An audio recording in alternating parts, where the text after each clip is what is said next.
My mother didn't build up to it. She didn't ask about my work at the museum, didn't mention the rainy Portland weather. She didn't even pretend this was a normal Tuesday call. She said, "You are not welcome at Thanksgiving until you make this right." Her voice was flat, final, like she was reading a verdict she'd already signed. I was standing in my small apartment kitchen, overlooking a street slick with autumn rain. One hand was wrapped around a coffee mug that had long gone cold. The other was gripping my phone so tightly, my knuckles were white. I'm Sloane Caldwell. I'm 35 years old, and for most of my life, I've been the person people turn to when the past is a mess. I'm a museum archivist. I spend my days with brittle documents and forgotten artifacts, piecing together stories from the things people leave behind. My job is to find the truth, handle it with care, and put it in the right order. That night, I didn't need an archival folder to know what this call was really about. It wasn't about Thanksgiving. It wasn't about family harmony. It was the same old demand, just dressed up in festive, turkey-scented wrapping. Co-sign a $28,000 car loan for my younger sister, Ainsley. Smile while I did it. And act grateful for the opportunity to set my own financial stability on fire to keep her warm. I had already said no, twice, calmly, clearly, and with a finality I thought was unmistakable. My mother took a breath on the other end of the line, and then her voice changed.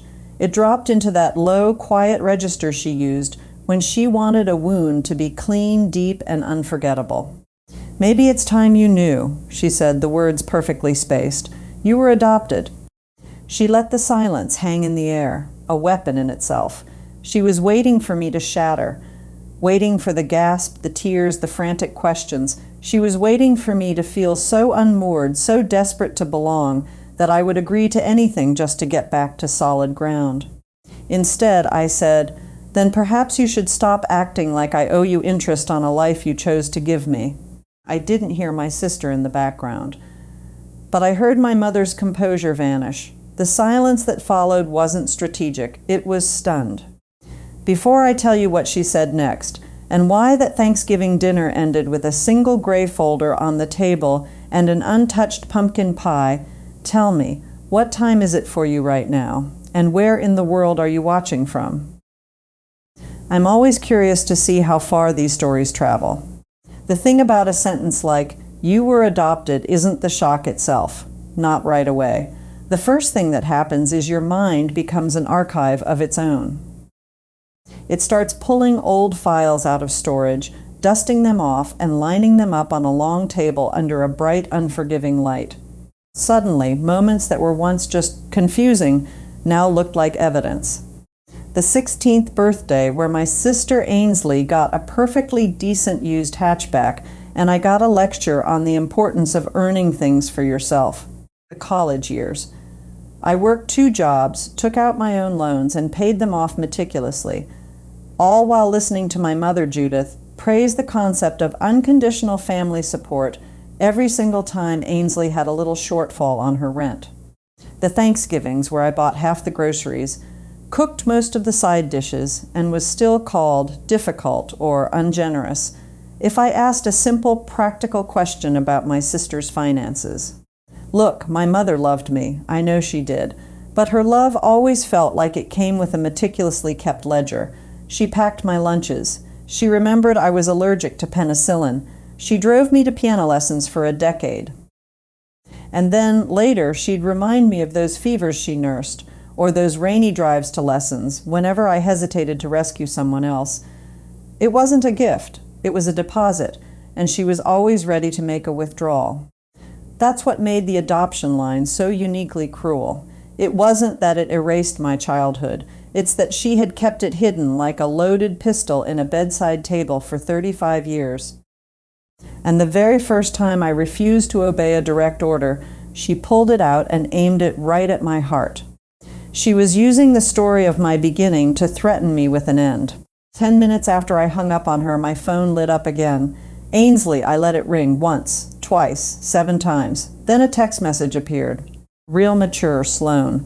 Mom is hysterical. You could fix this by just saying sorry. I stared at the screen and a laugh escaped me. It was a short, sharp, ugly sound. Ainsley had a black belt in turning her manufactured wants into everyone else's five-alarm crisis. She was 31 years old. She was charming when she needed something, constitutionally allergic to consequences, and always, always surrounded by a cloud of perfectly constructed explanations that were never, ever her fault.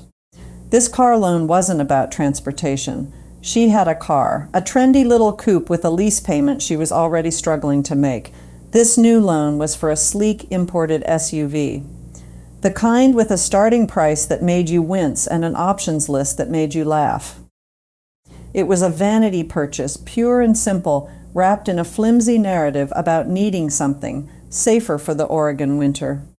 I knew this because 2 weeks earlier, before the polite no had escalated to a firm, absolutely not, Ainsley had shown me the brochure. She'd gushed about the panoramic sunroof, the Burmester sound system, and the oyster-colored leather interior. Need has never come with oyster-colored leather. She showed up at my apartment the next evening. It was raining again. She wore a stylish trench coat I knew for a fact she couldn't afford and an expression of practiced outrage. I opened the door just enough to talk. She pushed it the rest of the way open and stepped inside without being invited. "You really did it," she said, her voice trembling with what she clearly thought was righteous anger. "You upset Mom so much she had to tell you." I closed the door behind her. I didn't raise my voice. "No," I said, "Mom decided to use cruelty as a negotiation tactic because I wouldn't co-sign a loan for your ego." Ainsley flinched, just for a second, then she recovered. "It's not my ego. I need that car." "You need a budget," I said, my voice still level, "and you need a bank that's willing to overlook your credit score. You don't need my signature as collateral for your lifestyle." Her face hardened. The victim act evaporated, replaced by something colder. "You always do this. You think you're better than us just because you're so organized. That's your whole personality, isn't it? Tidying things up." "No," I said. I folded my hands in front of me so she couldn't see them shaking. "I think I learned very early that no one was coming to rescue me. And you learned very early that someone always would." That one landed. I saw it in her eyes, a flicker of something that looked like truth. But then she went for the kill. She took the weapon my mother had handed her and tried to use it herself. "Maybe Mom told you because she's just tired of pretending," she whispered. "Maybe you were never really one of us, and this just proves it." And there it was, not anger, strategy. She wanted that line to hurt. She wanted it to make me feel so alone that I would scramble for any scrap of belonging she offered, even if it came with a $28,000 price tag. But here's the thing. Something in me had already shifted. The foundation had cracked, yes, but it was letting in light, not just cold. I looked at my sister, this woman I had spent my entire adult life protecting from herself, and I felt a strange, quiet calm settle over me. "If being one of you means I have to sign any piece of paper you slide across the table and call it love," I said, "then no. Maybe I was never built for this family's business model." She folded her arms, her face a mask of scorn. "Fine. Enjoy Thanksgiving alone." I stepped aside and opened the door for her. "Enjoy your loan application." She left. The silence she left behind was heavy. It was the silence of someone who had come expecting a flood of tears and had instead run into a locked door. An hour later, I was at my laptop. My work as an archivist had given me a deep, almost obsessive respect for primary sources, for documentation, for the patterns that emerge when you lay everything out in chronological order. Sloane Caldwell had a pattern. I logged into the public records database for the county court. It's a habit. When something feels wrong, I look for the paper trail. What I found would have been almost comical if my name wasn't so close to the blast radius. A small claims judgment for unpaid rent from 2 years ago. A credit card company that had taken her to court for a delinquent balance of $3,200. 2 other cards that, according to her credit report, which I accessed with a service I use, were maxed out. And a personal loan she'd taken out 10 months prior, for which she'd already missed 2 payments. Then I saw it, the detail that made my blood run cold. Her current car lease was 90 days from being in default, and my mother had tried to fix it. I found a public filing for a home equity line of credit, a HELOC taken out on my parents' house 6 months ago. Judith's name was on it, not my stepdad's, just hers. Suddenly, the suffocating pressure of the last few weeks made perfect, horrifying sense. They weren't just asking me for a favor. They weren't just trying to help Ainsley get a new toy. They were trying to plug a hole in a sinking ship with my good credit. They were trying to roll Ainsley's existing debt and negative equity into a massive new loan, a loan no bank would ever give her on her own, and they needed my name to do it. Once I saw that, my mind's archive started cross-referencing everything. The emergency, $500 I'd sent her for a dental procedure last year. The $1,000 I'd covered for a security deposit on an apartment she later abandoned. The countless Venmo transfers labeled groceries, gas, help over the last decade. I spent 2 hours going through my old bank statements and digital payment records. I made a spreadsheet, dates, amounts, reasons given. Not gifts, not joyful, freely given generosity. This was pressure money, peacekeeping money. Money I had spent transaction by transaction to buy a few quiet weeks at a time. The final number at the bottom of the column stared back at me from the screen. $21,750. That number sat in my chest heavier than the adoption reveal, because one secret hurt my feelings. This number explained my function. I barely slept. The next afternoon, my grandmother Eleanor called. She lived 20 minutes away in a little cedar-shingled house that always smelled of beeswax, old books, and strong tea. "Come over," she said. Her voice was raspy but clear. "I made soup, and I'm too old to waste time asking twice." Grandma Eleanor never wasted words. She was the matriarch of our family, but she didn't rule with noise or drama. She ruled with a quiet, unshakable clarity. She never confused softness with weakness.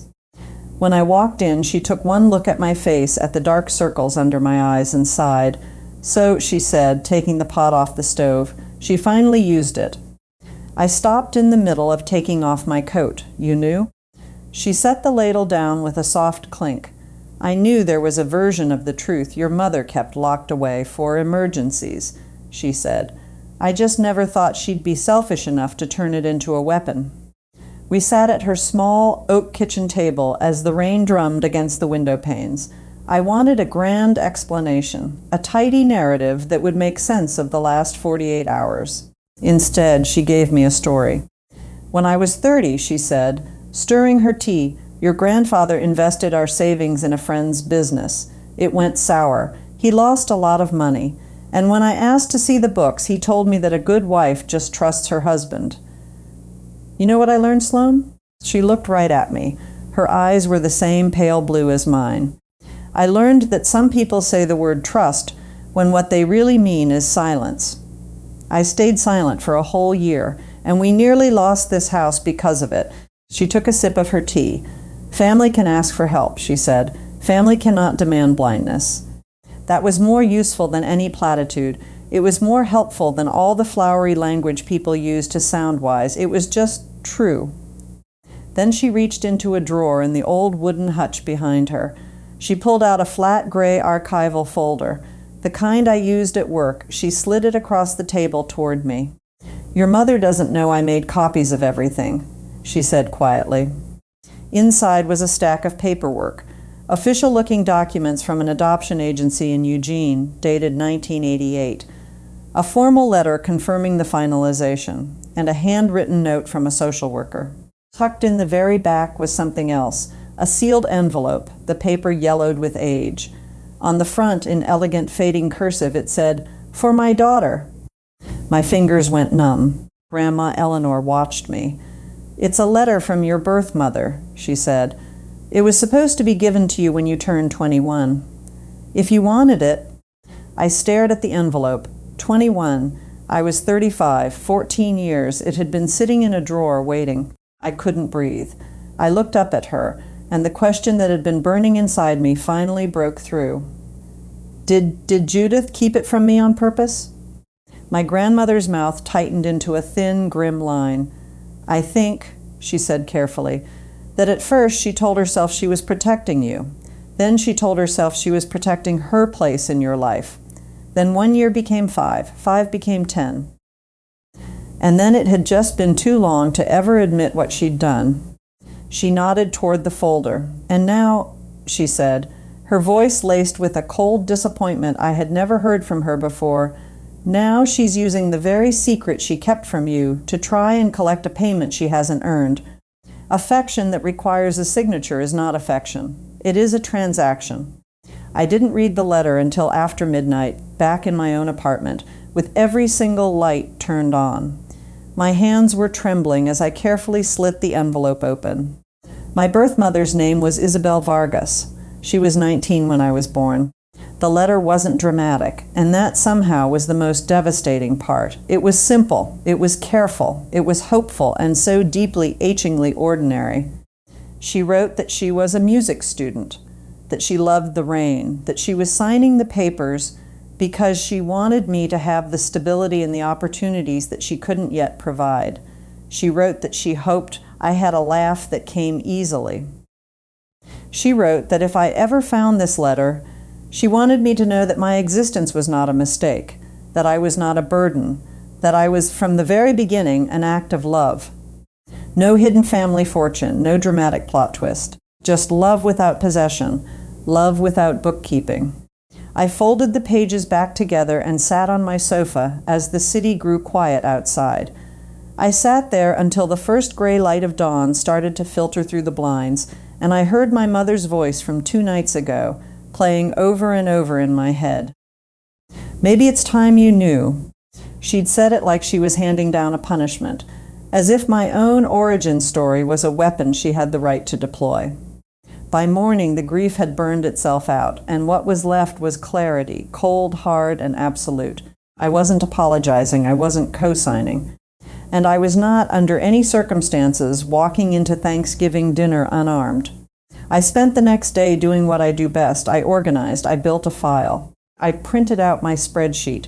Financial support provided to Sloane Caldwell, 2011-2023, $21,750, itemized.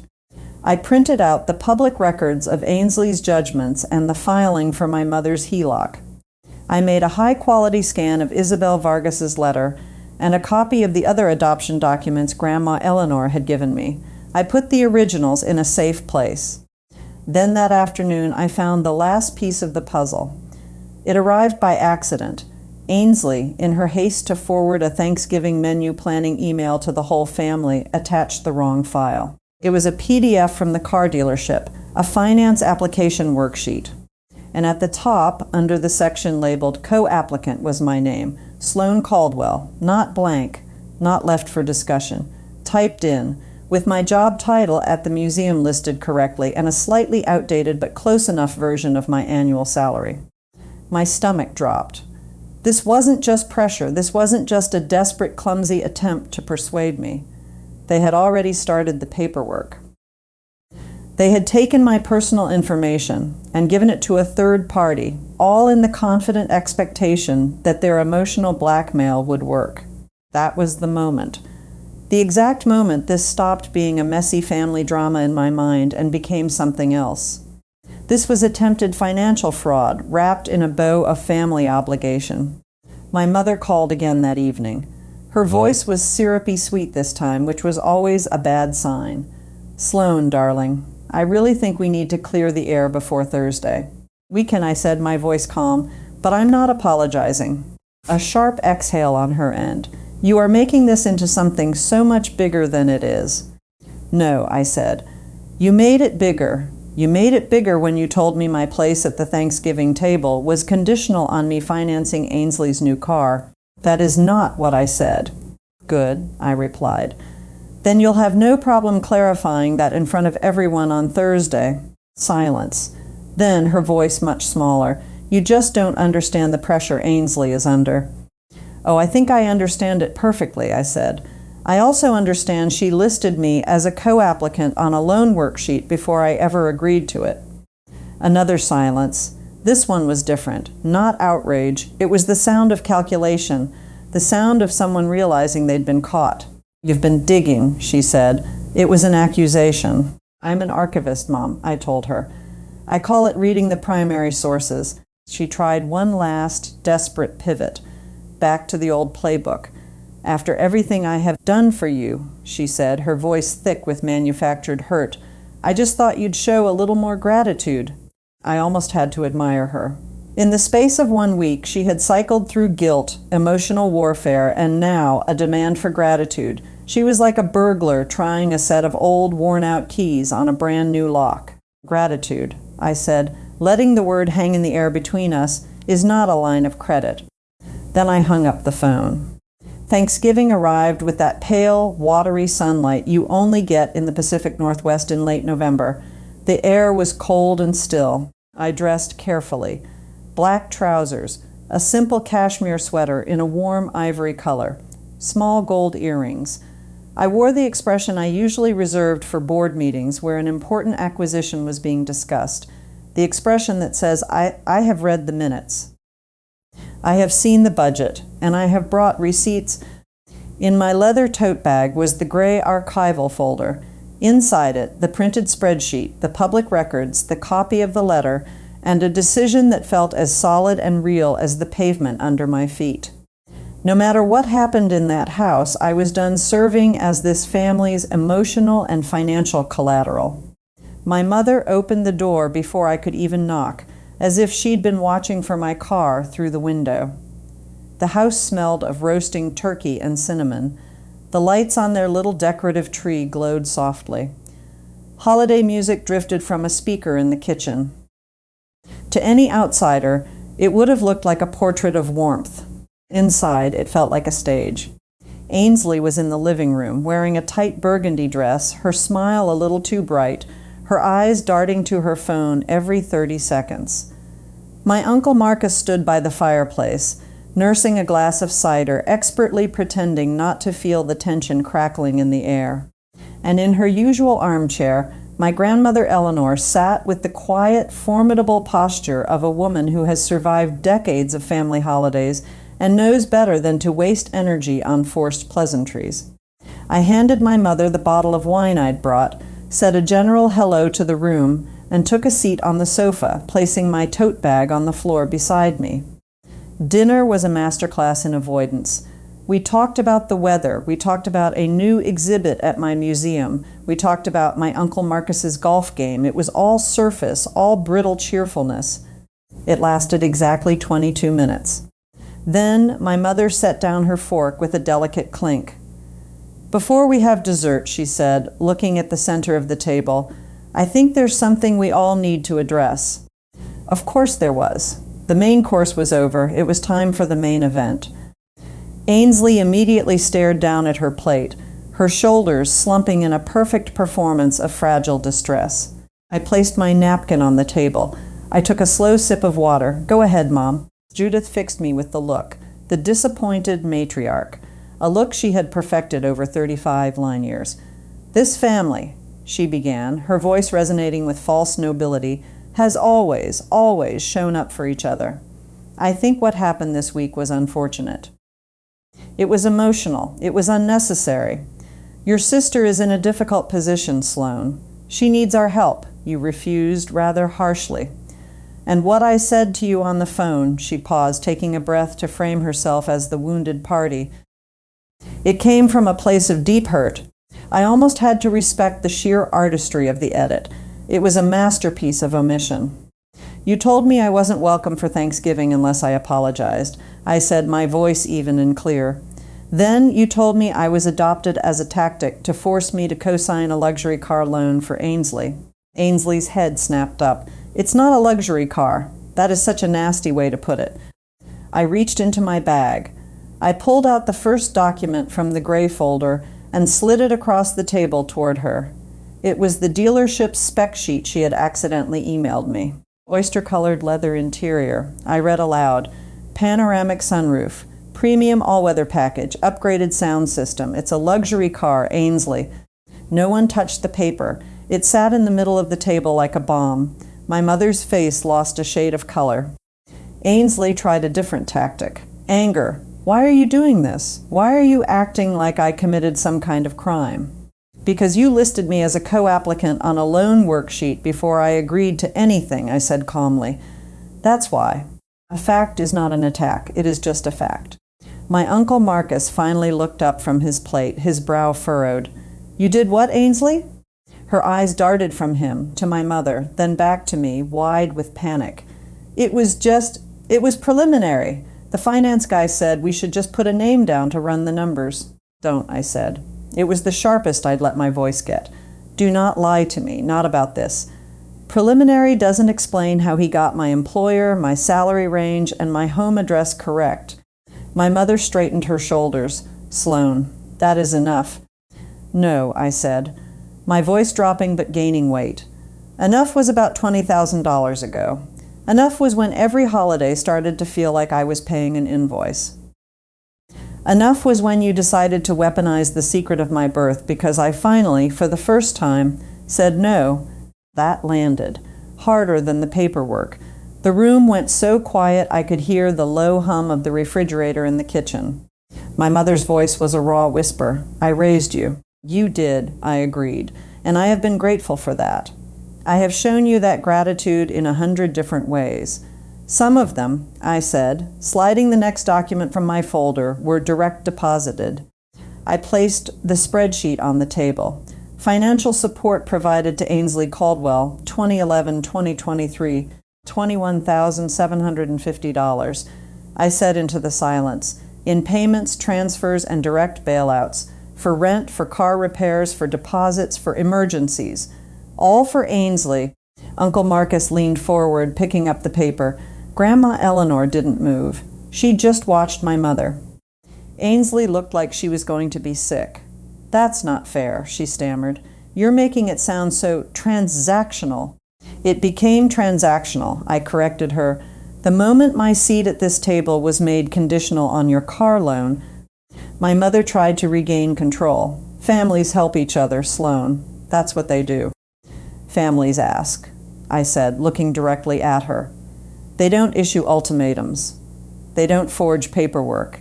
And they damn well don't pull sealed adoption records out of a drawer like a grenade just because they aren't getting their way. Ainsley pushed her chair back slightly. Mom didn't mean it like that. And then my grandmother Eleanor spoke for the first time. Her voice was quiet, but it cut through everything else. Then how exactly did she mean it, Ainsley? That simple question hung in the air. My mother looked at Eleanor, a flash of pure panic in her eyes, then looked away.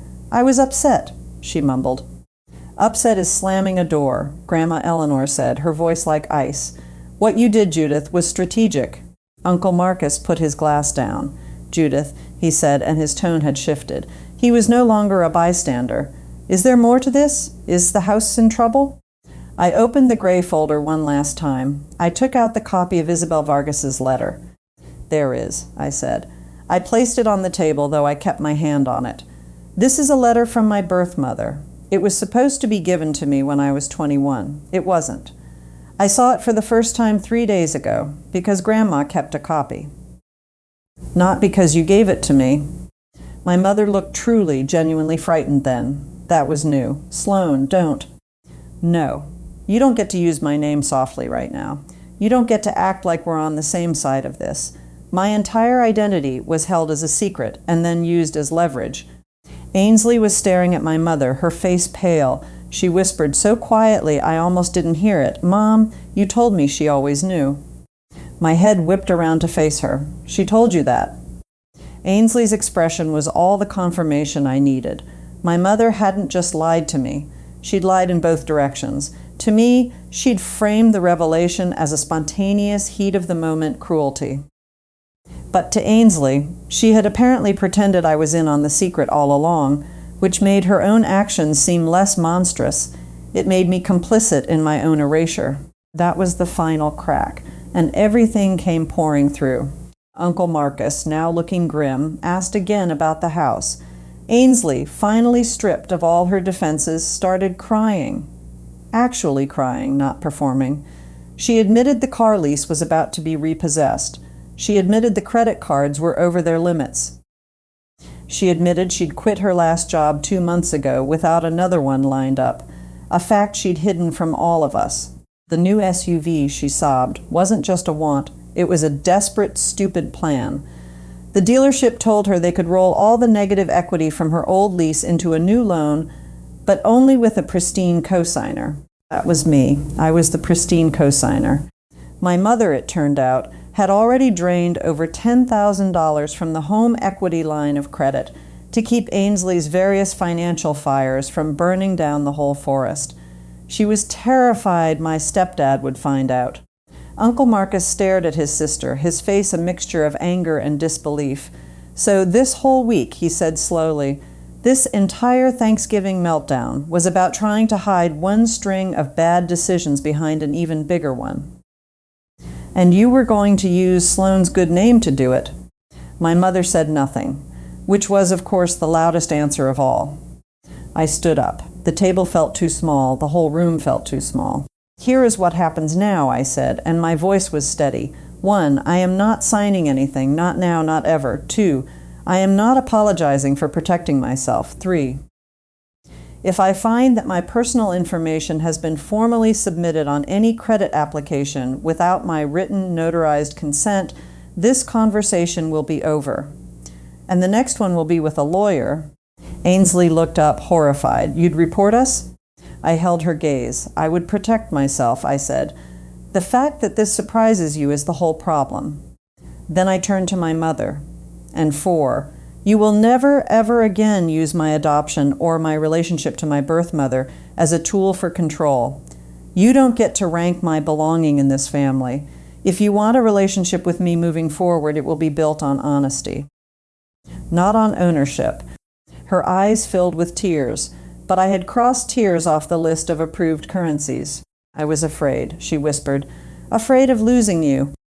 I picked up my folder from the table. Then you should have tried trusting me, I said.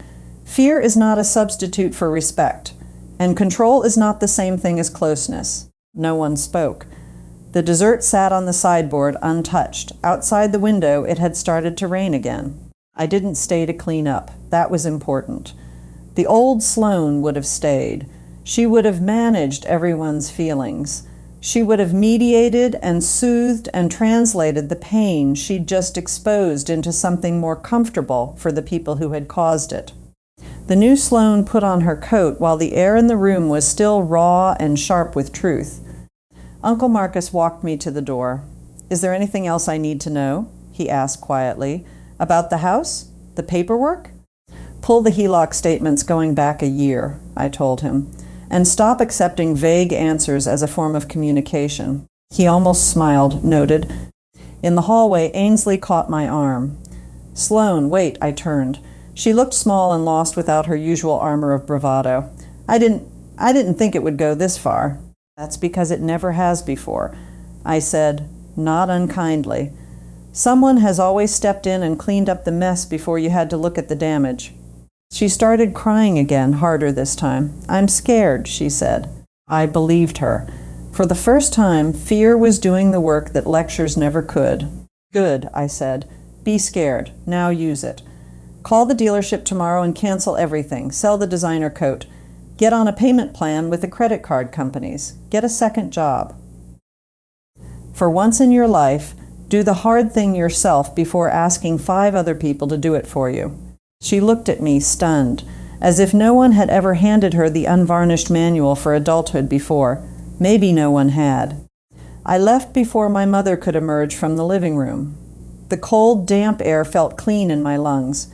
My boots crunched on the wet leaves in the driveway. And for the first time in my adult life, I drove home from a family holiday not feeling like I had just paid a terrible price for peace. I felt like I had finally refused to be collected. The fallout was swift. 2 days later, Uncle Marcus called. He'd reviewed the financials. The amount Judith had pulled from the HELOC was closer to $15,000. Not enough to lose the house, but enough to expose a long, secret pattern of financial triage. This time there were consequences, real ones. Uncle Marcus, with my stepdad's bewildered agreement, took over the family's finances until the line of credit was paid down and stabilized. Ainsley canceled the application for the SUV. She sold off a surprising amount of clothing and furniture online. She moved into a smaller, much cheaper apartment at the end of her lease and got a second job waiting tables in the evenings. My mother was apparently furious with me for the public humiliation for exactly 1 week. Then, once the full scope of the debt had to be spoken aloud and dealt with, she was simply tired. The performance of outrage requires energy she no longer had. As for me, I placed a freeze on my credit. I sent a certified letter to the car dealership stating that no application with my name on it was ever authorized, and I bought a fireproof lockbox for my important documents, something I should have done years ago. Then I did the hardest part. I did nothing. I didn't chase. I didn't send a long, soul-bearing email explaining my feelings. I didn't call to check if my mother was okay with the boundaries I had set, because a boundary that requires the other person's permission isn't a boundary. It's just a request. 3 weeks passed, 4. Then in late January, a small package arrived from my mother. Inside was a little rosewood box, no note on top. I opened it. There was a tiny silver locket on a faded chain, my first piece of jewelry, the first pair of soft-soled shoes I ever wore, and tucked beneath them the original creased copy of Isabel Vargas's letter. Underneath it all was a single handwritten page. Sloane, I always told myself I kept that letter because I was afraid it would make me less of a mother to you. But the truth is uglier. A part of me wanted to be the only beginning you ever knew. When you stopped doing what I asked, I used your story cruelly. There is no version of that I can defend. I am sorry. Not for being hurt, but for what I chose to do with that hurt. I read it 3 times. It didn't magically fix 2 decades of dysfunction. It wasn't supposed to. But it was the first completely honest thing she had written to me in years. A week later, Ainsley texted me. No drama, no manipulation, just sold the old car. The serving job sucks. I hate that you were right. A second text came a minute later, which probably means you were right. I actually laughed. Then I put my phone down and waited a full day to reply. Urgency had always been their drug of choice. This time I was working on my own schedule. My reply was 2 words. No extra praise, no lingering punishment, just clean, clear distance. That was new for all of us. That spring, through an intermediary service, I learned a little more about Isabel Vargas. She had become a high school music teacher in Arizona. She had married, had 2 sons, and she had passed away from cancer several years before I ever saw her letter. The grief was strange. Not a sharp pain for a person I'd lost, but a quiet, hollow ache for a conversation I had arrived too late to have. Still, knowing her story changed me. Not because it gave me a new identity, but because it clarified my old one. My life had not begun as a debt to be repaid. It had begun as a profound act of love, followed by years of genuine care, followed by years of corrosive control. And it was vital to understand that those things were not the same. A year later, at the next Thanksgiving, the shape of our family had changed. The silence itself felt different, healthier. I arrived with a single bottle of wine and a gift for my grandmother. I had no desire to audition for a role I had already retired. The house was quieter, the conversation less polished, more real. Ainsley drove up in a sensible 5-year-old sedan she had bought herself, with a small car loan she had qualified for on her own. No one made a big deal out of it, and that was the healthiest part. Growth doesn't always need a round of applause. Sometimes it just needs to quietly park in the driveway without dragging anyone else's name into the financing. Later, my mother and I were alone in the kitchen for a moment. She was drying a plate. I still don't know how to live with what I did, she said, not looking at me. I leaned against the counter. Maybe you're not supposed to, I answered honestly. Maybe you just live with it, and you let it make you different. She nodded. Are we okay? I looked out the window over the sink, at the reflection of the warm kitchen lights against the dark night. I think we're real, I said, and that's probably better. She set the plate down, and she didn't argue. Here's the lesson I had to learn the hard way. It's the lesson I should have known from my work as an archivist. Treat financial agreements with family with the same clarity and documentation you would use with a stranger. Not because you expect betrayal, but because clarity is a form of kindness. It protects the relationship from the crushing weight of unspoken expectations and emotional leverage. Clarity is the fence that protects the garden. The old me believed that love meant blurring the lines. It meant saying yes to keep the peace. It meant absorbing the costs, financial and emotional, to keep the family system running. But peace that is purchased with your own diminishment is not peace. It is a ceasefire you are paying for. And love that cannot survive a simple, respectful no was never love to begin with. It was just a contract where you never got to read the fine print. So let me ask you this. Have you ever found yourself paying for peace in a relationship? Not with money, maybe, but with your silence, with your agreement, with the slow, steady erosion of your own well-being? What was the price of that peace? And when did you realize it was too high?